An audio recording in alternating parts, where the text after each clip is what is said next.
What's good, Elementals? We're back with episode number 9. I will be your illustrious host tonight. Got a hot episode for you. We're going to talk about expectations. As you know, I'm your boy Fire. And I am water. I'm Wind. I'm Earth. All right, so this topic is something that it's always occurring in our lives, no matter what area or domain of life you look at, personally or professionally. Expectations are at the forefront of your being and doing every day. When we're talking about self, expectations with myself, expectations with others, etc. With that being said, I want to propose a thesis, and this will be the basis of our talk tonight. After careful consideration, I'm a firm believer that unmet expectations are the root of all unhappiness. I'll say it again. Unmet expectations are the root of all unhappiness. Try it on. I'm going to jump right into the conversation, spin it over to my boy Water. True or true, Water? True or true? Unmet expectations being the root of all unhappiness. I would say that I would revise that to say that unmet expectations are the source of all conflict. So we can call it unhappiness or conflict, but I would say that I see it more so as conflict. So I can't say true or false. I mean, I say it's true, and just a slight revision to just say that conflict would be where I would see the unmet expectations leading to not unhappiness. When? I would say that unmet, unexpressed expectations are certainly a source of conflict and unhappiness for sure. So I'll just stop it right there and pass it off to Earth. See what he says about it. Oh, I love this conversation. I would say that the attachment to expectations when they're unfulfilled is at the root of what all of you all said. Yeah. I like that. Wow. We got to it at the end. It took 4 tries, but I think at the end. What y'all are witnessing is the magic that is the 4 elements, and there are unique perspectives. So when I think about expectations going unmet, I think about both my inward expectations of myself, i.e., I'm going to go to the gym at 5 a.m. every morning, i.e., I'm going to abstain from eating meat, and go vegan for 30 days, 60 days, 90 days, and I don't do it. I'm going to save $2,000 per month and invest half of it in, keep half of it in the savings account. I don't do it. Like, these are promises that I make to myself that when they go unmet, when I don't accomplish my goals, my self-deliverables, if you will, there is a great deal of pain over here with me. Then there are external expectations in relationships to and with other people, whether it's my wife, my kids, my team at work, my friends, etc., so forth. Do you all see these 2 domains regarding expectations with self and expectations regarding others playing out in your own lives? Would you agree? Wow. My goal in life is to have no expectations. None. Zero. Because, the root of an expectation is for it to go unfulfilled. Like, that's, I'm still not the root, but the nature of an expectation is for it to go unfulfilled. And so what I do is I make plans. To me, that's a distinction between a plan and an expectation. A plan is malleable. An expectation generally is not. You're stuck with it. You just it's what you expect, and it's going to be that way, and it's not going to be any other way. But if you plan something, you actually, if you think about it, you'll give plans a lot more flexibility than you give an expectation. And when a plan doesn't work out, generally you're like, okay, my plan just didn't work. When the expectation doesn't work out, finger pointing starts. Mm. Starts generally. It's a bunch of finger pointing. Then you have to consider that this is just something, to me, this is real, but I want you all to consider this, that the moment you create an expectation, you start living as though the expectation is real. And I argue that it's a fantasy. It's something you made up the expectation. Hence, expecting something. But all your actions, everything your thoughts, how you move through life, as though the expectation is actually real. And then when it doesn't come to fruition, and you're attached to it, you're just left upset, disappointed, sad, whatever. Holy moly, we're gonna have to marinate on some of this because I don't want to, in the spirit of going around the horn, miss what you just dropped, Earth. Holy. With that being said, I think it's important to get present to at least Oxford's definition of an expectation, and I want to go back to this principle that you're putting on the freaking in the manosphere, not so manosphere, because most of our faithful followers are in fact not men. I told them this was going to happen, gang. I said that most of the elementals will not be men, and they laughed at me. We had a fifth elemental who wanted to come on board, who was actually a woman, and I got laughed out of the building. Here we are. Art Cappy was happening. Ron Davis was happening. Danny Thomas was happening, sis. Anybody else out there watching us was happening? Salute you. Here's the definition. Hey, whoa. Time out. So fellas, listen. If you are watching this, no matter if it's live or at some point in the future, drop a comment and tell them, like, you as a man, you actually are checking out the elements, because I think that fire underestimates the power of, the actual men out there, watching the elements too. We don't believe you. You need more people. What did they Actually, I know the statistics, and the stats say that it's 55-45. Men to women? Yes. So we just quiet. We just lurking in the backdrop, huh? Lurking. Being men. Being men. Yeah. Being men. Fair enough. There you go. So, see, the ladies are definitely participating in the conversation. So ladies, we definitely appreciate it, and we want to encourage you to continue. Definitely. Right. So let's get the expectation, a strong belief that something will happen or be the case in the future. Second definition says a belief that someone will or should achieve something. And so if you get present to what Earth was saying, what Earth said was that an expectation actually isn't real. It is made up. What he said was that he tries to live his life from a 100% expectationless place. And instead of having expectations, he doesn't mean that he doesn't set goals. He said, I focus on plans. So then you become task oriented. There's no attachment. There's no emotional charge with regards to accomplishing a task or not. It's just either you did it or you didn't do it. There's no sort of self-judgment. I'm seeing all this, Earth, and what I'm hearing you say. Correct me if I'm wrong. Jump in. Am I right in my assessment for how you relate to expectations versus plans and how you manifest? Oh, definitely, you're definitely on it. That's it. That's it to a T.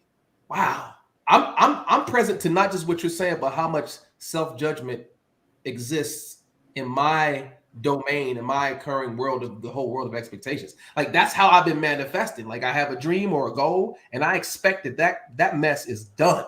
That thing is done, baby. But when it doesn't get done or it doesn't get accomplished in the time horizon that I set for myself, I'm going to be naked.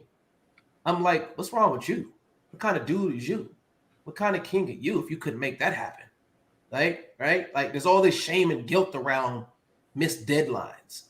And I focus on the manifestation sometimes more so than I focus on the actual action steps or the task at hand that will yield the manifestation, because I'm a results junkie. I'm a manifestation junkie, and it sounds like you are a process junkie, a task junkie. you get great reward out of being complete with something that you had on the list en route to the critical path to you accomplishing whatever it is that you want to accomplish from an intentional perspective. Yeah, that would pretty much be it. Yeah. But it's still so when I used to live in the world of expectations, I was a lot more frustrated, honestly. Because if it did, like you said, if it doesn't work out, you've done, like, you've built this whole world around this expectation. And then you brought all these people into your expectation. And then you're expecting them to work whatever part of your expectation that you've assigned to them or they've agreed to. And if it doesn't work, finger point. Oh, if you would have done this, if you would have done that. But you have a plan, you can bring people into your plan. And it's not, if they don't fulfill upon their part of the plan, to me, like, they just didn't do it. Period. I just move on. So for me, plans are more malleable. Yeah. They're more forgiving. Yeah. Expectations, there's very little, if any, forgiveness in expectations. It's a lot of this or a lot of this. Yeah, exactly. How you guys see it, Water, and how do you guys live and model your life? Well, I have a question for Earth. So if you're, like, if you make these plans, right? I'm hearing you and I'm thinking, you're making these plans, like, how does a person, I'm just going to keep it, in my life, keep it personal, and give a real life example. When I make a plan, I then automatically, it's like this, I automatically instantly set an expectation, a whole set of expectations around that plan. So I'm trying to reconcile with what you're saying. How do you still, even though you're making a plan, you don't have any expectations or any sort of, well, I guess any sort of expectations around that? Because for me, I start to make a whole set of them, right? Not just one expectation, but there's a way it's going to look when I get to this checkpoint, when I get here, when I get that, it goes on and on and on. Yeah. So for me, as I stated like earlier, like, I'm not attached to it. So that's what makes it easy for me. So even if the plan doesn't work, it just didn't work, I just move on to something else and modify the plan and keep going. And that could work the same with an expectation, but it's just something about expectations. They hook you. There's something about that. They hook you, and you end up being attached to it. Well, that's how it works for me. Yeah, it's easier if I just have a plan, and I work my plan. And even while I'm working the plan, it's interesting. I still don't expect whatever portion of the plan to work. There's still like no expectation. I just work it. And if it works, it works. If it doesn't, it just doesn't work. And I just modify it until it does work, or move on to something else, either one. So what Earth is actually distinguishing is the difference between expectations and targets and milestones. So in project management, you deal with targets and milestones, and where you might not necessarily hit those particular targets and milestones at the point that you want to, there's no like permanence to what's called, everybody else would call that a failure, right? But failure there is no failure, right? There's just, you've missed the mark. Failure is when there's permanence, when you have deemed it over. And so going back to what I said last week, you've made a distinct, a definite judgment on yourself or on others for not meeting those marks. But you can still meet the marks. You just have to give yourself time and make the necessary adjustments to get to those marks, to get to those milestones, to hit those targets. So, for example, we would love for everybody, listening to subscribe to our YouTube channel, right? Right. We would love to have like 10,000 subscribers right now. But the fact is, we don't. Does that make us a failure? I don't think so. Got it. Because in all actuality, we're making an impact on the community. Got it. Slowly but surely. And the beautiful thing about it is that our commentary, our discussions are recorded. And so people can go back and listen to what we got to say. And at some point in time, it's going to take fire. So good in this lifetime, we have a issue with dealing with reality.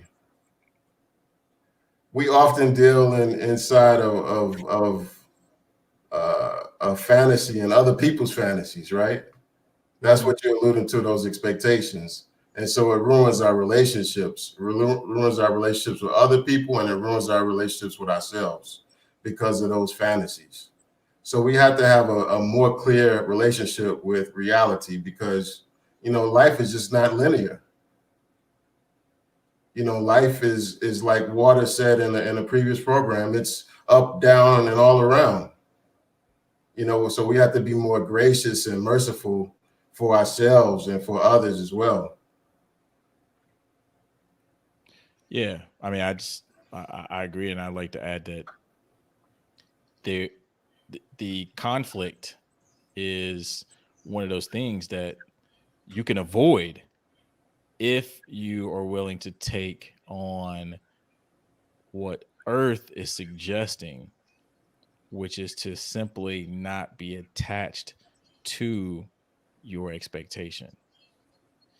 And I'm sure this is coming from Earth because I know him so well. There's nothing wrong with having expectations. Correct. Most people's problems arise when they have some sort of attachment to that expectation. Right. And then once that expectation is not met, that becomes a source of conflict. Therefore, someone is at that point unhappy. Ooh. And I think that's where you can unpack it right there. Ooh. Is really getting in there. Yeah. Oh, we're about to break that thing all the way down. Let me just say this to you, Mr. Water. You've accused the elements of getting juicy and fiery at the 50-minute mark. I'm telling you, your boy Fire has officially broke the curse, and we 18 minutes in, and it's we there, baby. We in the pocket. There you go. There you go. You're welcome. So my wife, we appreciate you. Let's go ahead and acknowledge him, man. I just need. Look, everybody else go ahead and acknowledge him. Can I get mine? I need for y'all elementals watching before the show. We were backstage and we start vibing. When asked, have you gotten any feedback on the show? And I said, nah, not really. I haven't even solicited any feedback from the show. I was busy, blah, blah, blah. He said, well, what does your wife think? I'm not going to say her name because I don't, what does your wife think? Right. And I'm like, I don't know. Let me ask her. So I yell upstairs, hey, babe, what do you think about the show? She said, I think it's good. I said, well, what does that mean? The show's good. That's not like real feedback. She said, well, my favorite show was Water's show where he talked about being in line with your true calling or your dreams. Yeah, you're living a life that's in line with your dreams. Yeah. And I was like, yeah, my wife smoked. That's right. That's right. I was like, and then they start cracking up like, oh, your wife, of course, your wife loves my show, blah, blah, blah, blah. So I just wanted to set it off to just hit home the fact that I'm the guy that got us getting in there under 20 minutes. I want to could you grab Danny's question at 5:45, the one about does not meeting the yeah, there you go. All right, so let's tackle this. Let's get in there. Does not meeting the expectation, this question comes from Danny Thomas on Facebook. Does not meeting the expectation make you feel like a failure? I will go first. Abso-freaking-lutely. Abso-freaking-lutely. I'm literally today years old when I realized that my attachment to expectations and my expectation that my expectations will manifest is a source of a great deal of pain in my personal life for me. So to answer your question, Danny, yes. And I'm going to choose a different path moving forward. So thank you, Earth. Anybody else want to comment to that question? Yeah, let me share this. Like back in the day, I took the GMAT to go to business school. And the perfect score for a GMAT is 800, right? Yeah. So my expectation for myself is to damn near get an 800, right? Right. But just because I didn't get that 800 or anywhere near that 800 doesn't mean that I'm a failure. I did my very best, and I took my licking and I kept moving. But I certainly do not think myself as a failure. So it's one thing to fail at something or miss a mark, but it's another thing to consider yourself a failure, because somebody that is a failure is somebody that has said, this is over, it's done, it's a wrap. And that's certainly not the case for any of our lives. Well said. Water, you want to add to that? I would just, I like that. You know, you don't have to feel like a failure. However, if I go back to Fire's question about, do I feel like a failure when I actually have expectations that are not met? If I were honest, I would say yes. Temporarily, I do. However, and this is for people, look, we're human beings, right? Yeah. No one's a robot. You're not going to be like, hey, you know, I never feel anything. Right. You know, look, we're men. I get it. We don't talk about what we feel. Fire is probably the most feeling expressing element. Well, there is no probably, he is. However, I myself struggle with expressing my feelings, and I'll go ahead and admit that yes, I do feel like a failure when I have expectations that I have, especially high, because I set such high standards for myself, and when they aren't met, yeah, I do feel like a failure. However, just as Earth said earlier, I'm not attached to that expectation. I allow myself to feel it, and then I actually let go of the attachment. And then, as Wynn just stated, I no longer have to continue the story in my head over and over and over and over again. I failed. Right? I mean, hey, when I was in high school, I did this. And when I was in college, I did this. And when I was 12 years old, I did this. And, you know, my marriage failed. This failed. I lost this job. I had this great career. You know, like for me, I allow myself to feel it, to go through what I need to go through, deal with what I need to deal with, and then move on. And I think that for me, that works best for me. Maybe for other people, there's something else that works, but for me, that's what works best. Yeah. Let me just add this. Go ahead, Wynn. I mentioned this a couple of times in our shows, is that life always provides us feedback. And sometimes that feedback is steering us away from what we expect for ourselves to what we ought to be, you know, what we're called to. And so you shouldn't feel like a failure, because most of the times it's probably a blessing and it's steering you in the right direction towards something else. Yeah, I'm present too. Go ahead, Earth. You had something that you were burning to say before Wynn interrupted you. That's something that is becoming a common occurrence. I like the new Wynn. I want to comment on failure. Yeah. You know, it is literally impossible for you to fail. Literally, it's impossible. The only thing that happens is whatever you attempted didn't work. It's not you. You didn't fail. Whatever you attempted didn't work. Like that's always my view on whatever goal I set. If it doesn't work out, I never look at myself as like, or even feel as though I failed. Now, be clear about something. That takes some training. It took me really like being present in life, like really being in reality. Because reality is I didn't fail. And the reality is whatever I attempted did not work. So it always gives me the space to look at it, not from a personal perspective, but have it sitting like out by itself, because that's where it is anyway, whatever it is, and manipulate it and see what can I do to have it work. But I can do it quickly because it's not personal to me at all. And I never see myself and never think of myself as like having failed or being a failure or anything like that.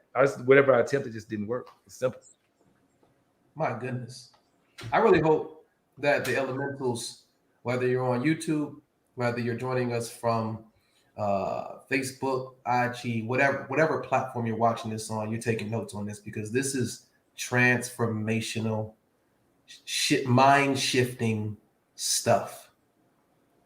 You know, one of the adages that is popular is that there is no such thing as failing. The only failing is quitting. And if I'm hearing Earth correctly, and when I'm interpreting what he's saying, that quitting or deciding or choosing to take another path or do something different is not failure either. Like failure doesn't exist. I'm gonna get the definition in a second, but when you think about it and you combine what he said with what Wynn said about the universe, the Most High, God, whatever name you ascribe to a higher power, if you ascribe to a higher power that is navigating you on your path, on your journey, on your purpose.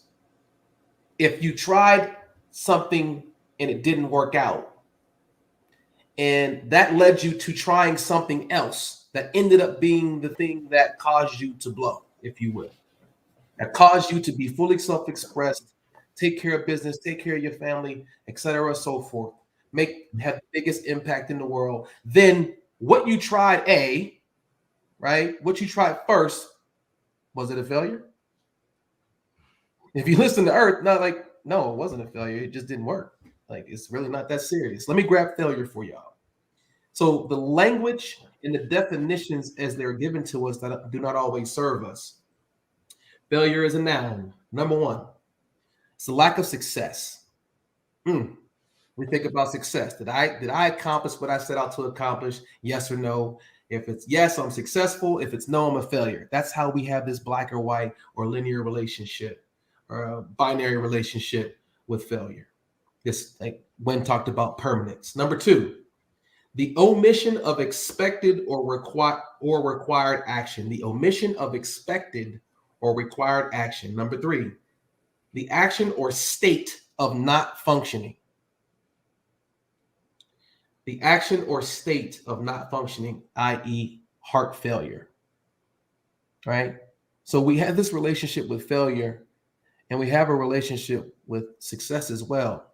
But I think the majority of us, at least I can raise my hand and say that my relationship with both success and failure is personal.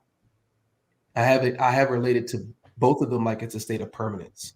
And whenever I've attempted something and failed, what I do is typically what I've done in the past, my pathology is that because I'm not a failure, like that's not my self-image, I'm a winner and I am successful as my self-image, I go pick up something else that I can win at. So, it's like I wasn't that good at basketball. Not going to keep playing basketball and not making the team. It's not good for my ego, all right?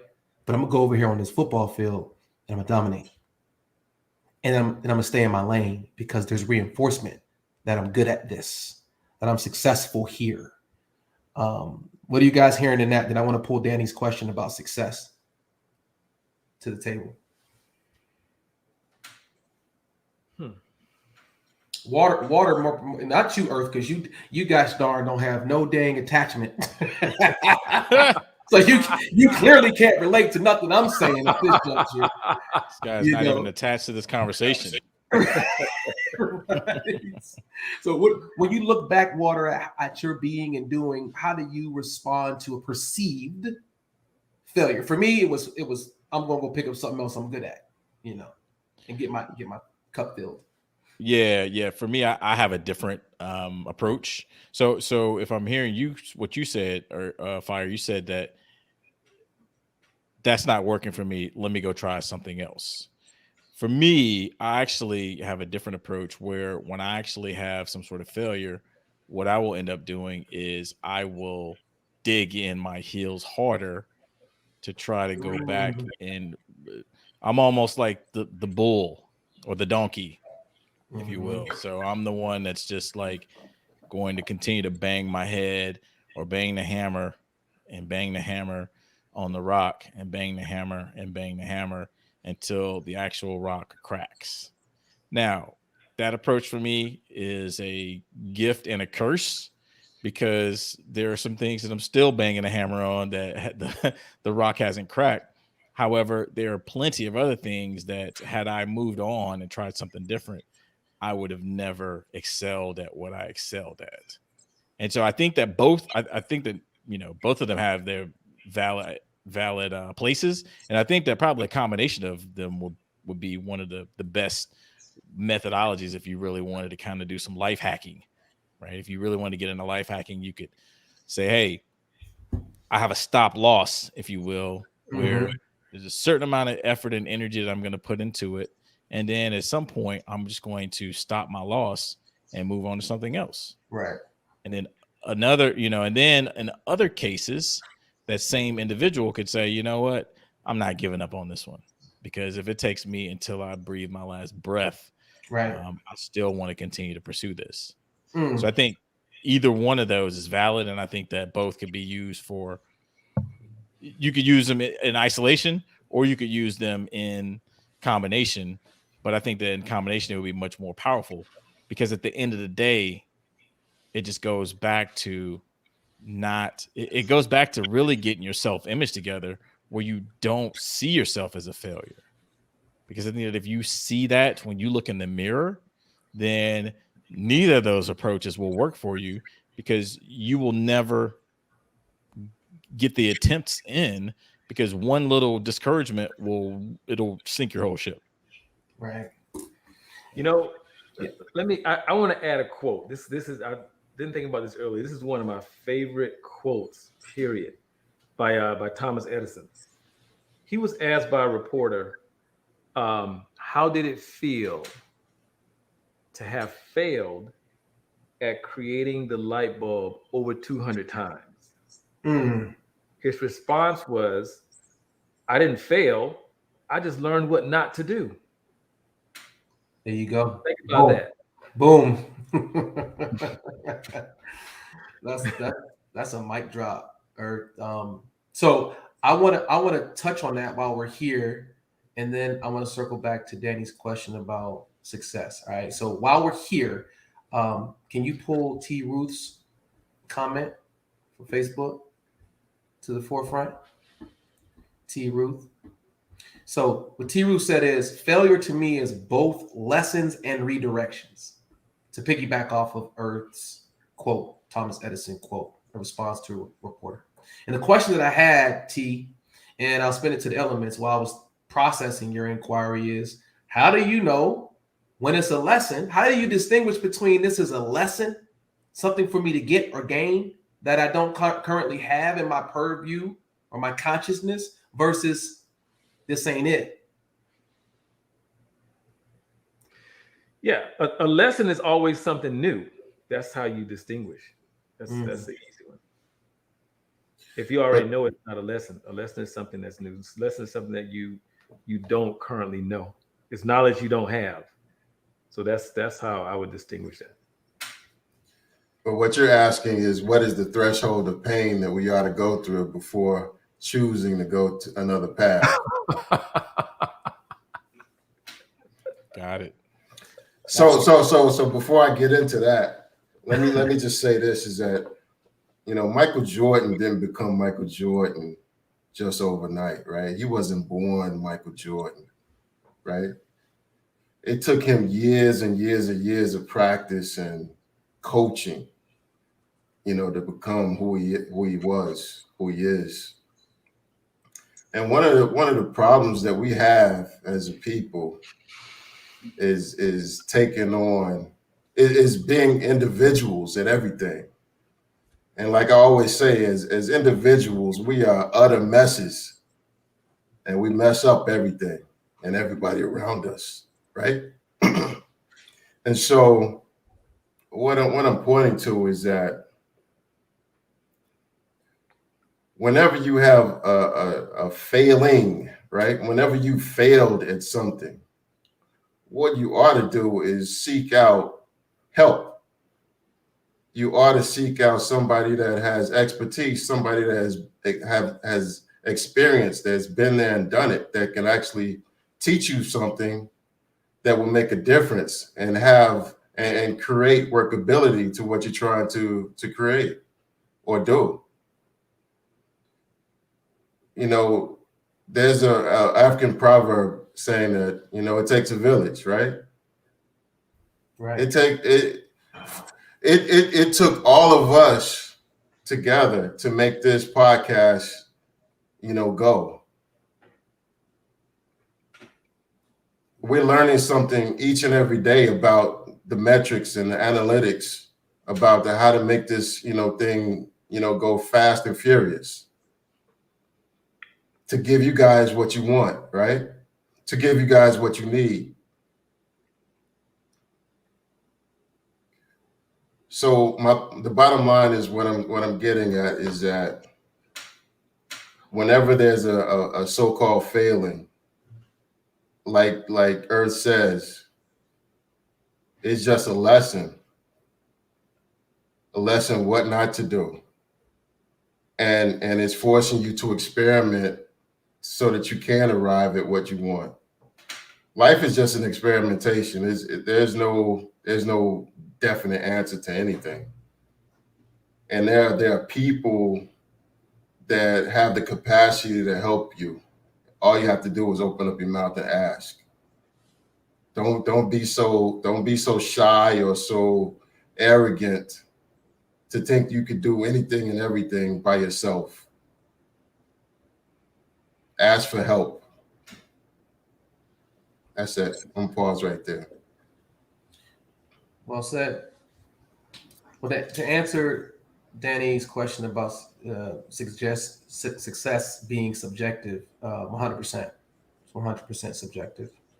100% in the eye of the one who is defining success for them. It's not universal, for sure. So that is facts. And then your second comment that I think is good, Danny, is the one, the long one. Guys, could you grab the one that starts with yes?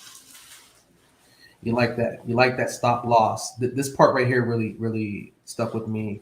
Is that's all of life. How much energy and effort are you willing to give before you shift? And that was to Wynn's point. That's what I was pointing at. And I wanted to say for me, right? I like the way Water uses personal experience. I think about the things that I was behaving like Water in terms of breaking through no's, breaking through rejection, breaking through perceived failure. One thing is football, right? Mm-hmm. So there's no way on God's green earth that I would have made it to the NFL had I been someone who had a fight or flight or a flight relationship with perceived failure in that domain, in that arena.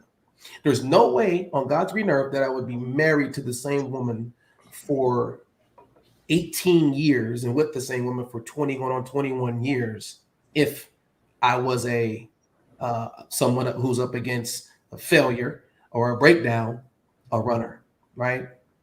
I'm thinking about what's the difference in myself when I keep banging my head against the wall like hey and Moana, and what's the difference in myself where I interpret this as a redirect, something that maybe the universe is trying to tell me this ain't it. And for me, it's the desires of my heart that determine the difference. When the desires of my heart, that flame, that passion is still there, I can't stop. That furnace is still on, that inferno, I can't stop. I don't care how many times I get cut. I don't care how many doctors told me to hang up the cleats. Literally, doctors told me to hang up the cleats in college. Had a condition that was degenerative, was supposed to get worse. There's no way I was supposed to be able to play. I didn't care what they said because I had this fire in my heart, right? It wasn't until that fire, that inferno was on low, or quite frankly, all the way blew out, and I started to realize and think that maybe there's something else for me to be doing, that I interpret getting cut or released or waived as a redirect. So for me, it's the passion. If that passion is there, I'm going through the brick wall with no helmet on. I'm gonna keep fighting for my marriage. I'm gonna keep fighting for whatever, my career, my business, whatever. The passion is gone. The flame is out. I'm out with it. How about you guys? Except for wow. you I like what you said, and I like to say, like, I wasn't always in this state. I used to be attached to so much stuff, and it was just so stressful being that way. But anyway, in all of what you said, what I'm hearing is that you knew, like, who you were. You knew your talents. You knew your gifts. And when you went into an arena where your gifts didn't match, you pivoted, you shifted. That's how you know how long to stay with something. You just have to know what's your skill set. What's especially like your natural skill set. You have to know that. It's like, trying to be a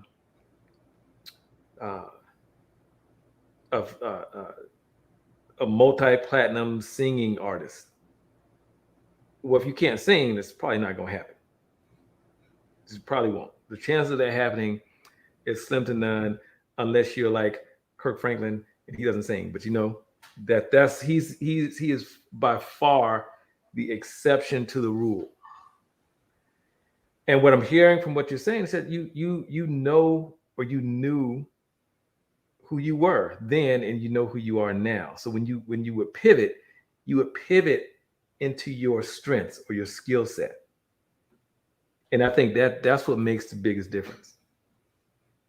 So would that be correct? Yeah, it was the realization that I wasn't a football player. That the realization, I had it that I was a football player. You understand? You get what I'm saying? Yeah. I had it that is actually not what I do, not just what I do, but who I am. And the realization that was just what I did or what I chose to do as a profession opened my mind up to the possibilities of doing whatever the heck I wanted to do outside of that, or being who I then knew myself to be, more importantly. Because quite honestly, we can move on from this, but once I wanted to make it to the NFL since I was 7. It showed up at 23. This is the honest to goodness truth. Once I made it, once I made the team, it was like, oh, okay. What's next? It wasn't as fulfilling as I thought it was going to be. It was like, I thought I was going to get there. I was like, Lord, you can come take me now. Mama, I made it. My life is fulfilled. And it wasn't until I realized that title, that role wasn't who I am, that I realized that my life was just beginning. I expected making it to the NFL to give me something that it didn't give me. But it's like that with everything. It's like right? that. So I mean, look, for anyone who's never earned six figures in their life, talk to somebody who's earned it. They'll be like, dude, like nothing's different. For those who have never accumulated $1 million in your bank account, ask people who've done it. They'll be like, it's just like having no bank account at all. There's no difference. So I think that everything that we have in life and everything that we do in life is exactly like that. We have this expectation, and there's this super attachment to that expectation. And then there's a fantasy. So, like I said, I have a whole set of expectations. I don't just have one expectation. I have a whole set of expectations. And then there's a fantasy and this mental movie. And then you get there and you're like, man, wow, this isn't it. Like, wow, this is it. So I could totally see that, and with your analogy of making it there, there's other things that people want to do in life, and other people are doing it, and they're like, no, it's really quite nothing actually. It doesn't do anything for you. And when you finally get there and it finally happens, you're like, oh, that's it. So I can see that. Yeah, we'll always be growing and expanding as human beings. It's always going to be something that we want and something that we want to do. So if you think that life is over because you've accomplished something, you can forget about that one. Yeah. But circling back to the threshold of pain, Mm-hmm. When you've exhausted everything that you can do and utilize fully all of your resources and still have not accomplished what you wanted to accomplish, then sometimes, you just want to sit back and chill. There's a power to surrender. And the interesting thing about life is that when you sit back and relax for a moment and actually throw up your hands and surrender, it's amazing. The answers actually might come like the next minute or the next 5 minutes. Right. Grab Danny's last comment. That's a good one there. Yeah. That's fire right there. So we be invested in the expectation like it's going to make us who we are. It doesn't. It just proves to you that you are who you are. To piggyback on that, and I'm gonna start to land the plane and close this out and go around the horn for final comments. What I'm present to in this conversation is the fact that the power and the payoff and the purpose is only found in the present moment. It's never the outcome.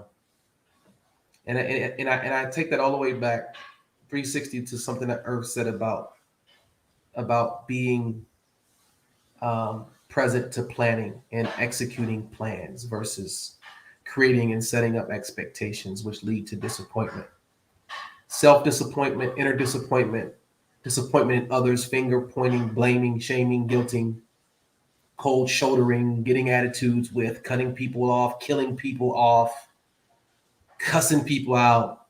Depending upon your level of toxicity, we ain't all conscious all the time, right? Let's keep it a buck in here. Elementals. I'm just present to how, again, I always have this, it's not even a revelation. It's not something that I don't know, but I get caught in the matrix. And I live, I would say, my wife would confirm that I live the vast majority of my existence in a fictitious future that doesn't exist. She said, why do you need a 20-year plan?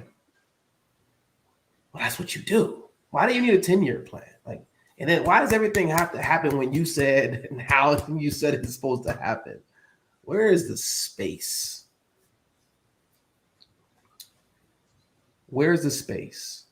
So I want to bring it back full circle, and I'm gonna go to my brother Water, and then Brother Earth will take us out as he has the next topic for next week's show. At the outset of the call, we talked about my thesis was unmet expectations are the root of all unhappiness. That was my cut. Water's cut was unmet expectations were the root of all conflict. Wynn's cut of it was unexpressed expectations are the root of all unhappiness / conflict. And then Earth's cut of it was it is attachment to expectations themselves that are the root of all unhappiness or conflict. Woo wee. There is power in surrender, Quaylen. Absolutely. Megan, Stallion, in the back of a plane. Thank you for joining us from the back of a plane. That is a first. You are a real elemental. Yeah, that's dedication. So for everyone who's wondering what he's talking about, Megan Hill, she's actually listening to the live stream from a plane. So thank you. That is dedication. That is dedication. Most of us would be knocked out right about now. Safe travels. 9 on a Tuesday. So yeah, thank you for tuning in. Safe travels, sis. Those are my closing thoughts, closing sort of revelations. So moving forward, I'm committed to taking my wife's advice more. She tell me to chill out, be present, live in the now. Man, I need to put this phone away sometimes and stop planning and thinking. I think, and then I go. I do, and wake up and I'm 40, and my life has passed me by. Gotten so many accolades and so many awards and all this validation that the way I've been doing things is working because there's worldly acknowledgments. However, at what cost? At what cost to my they got meds for that, bro. Yeah, I'm not messing with that. At what cost to my soul? At what cost to the people who are closest to me? At what cost to my own peace of mind and inner peace and happiness? So a lot to chew on. This conversation was fire. So thank you for listening. Thank you for being there for me, brothers. Thank you for being there. Elementals. Water, closing comments, bro? Yeah, I think what you actually just alluded to was pretty spot on, where you were talking about space. Where is the space? To me, if you want it for those the uninitiated like myself and Fire, who would like to make it to the level of where Earth is, and have no attachment to our expectation. For the uninitiated out there, I think that is a pointer for us, is to look for a way to create space between your expectation. And I think that if you get just a tad bit of space in between there, I think that will allow you, and when I say between, I mean between yourself and the actual thought and the mental movie, all the fantasies that go along with it. Once you create a little bit of space between that, I think that to me is how you would get to that place where Earth is talking, where you can not be attached. You can find a little bit of peace by just getting that space. Yeah. So I would say that, in my closing comment, it would be around look within yourself how you can actually take this conversation of what we're actually bringing up of expectations, because this isn't something that we even think about. We just kind of go through life, and all of a sudden, next thing you know, you're just unhappy, or you're upset with someone, or like Fire was saying, or you're yelling with someone, or you're just straight up cursing someone out. You're being rude to someone. You completely cut them out. They're dead to you, right? Like something that you just figured that like some kind of way you got there, and we don't really understand how we got there. And typically the way we got there is some expectation. So to me, in closing, what I like to say is take this conversation out into your life, and try this on in your life. Whatever it is that you can do to create space. There's all kind of things that people can do. Like we could have 10 shows on things you can do to create space between yourself and those expectations that you have.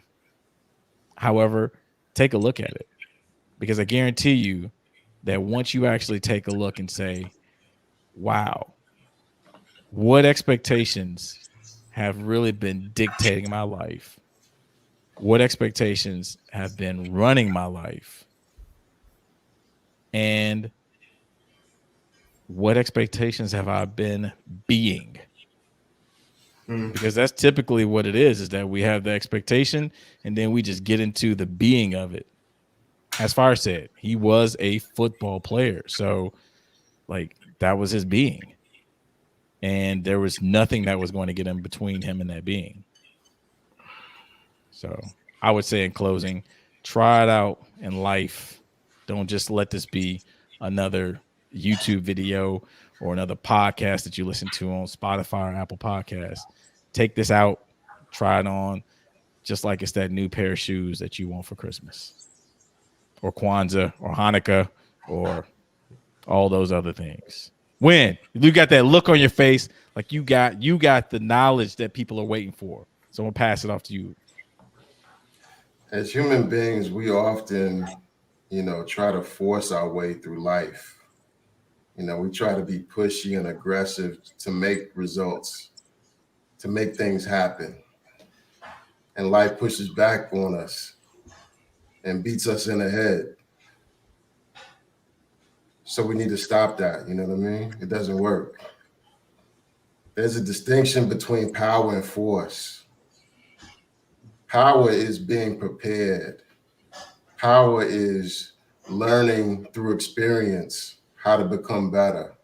Power is asking for help. Power is getting the coaching necessary to increase your game.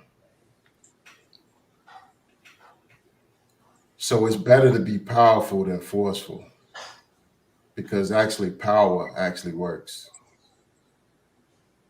So be powerful in your life. Have a powerful week, everybody.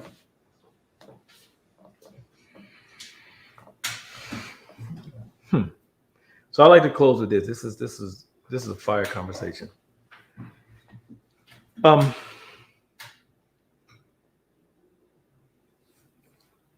would challenge everyone to just really be present to like how you move.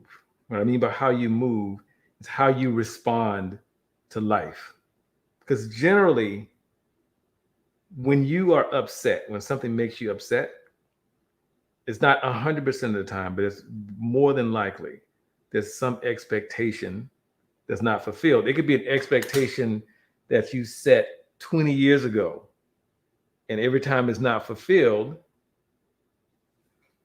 you get upset.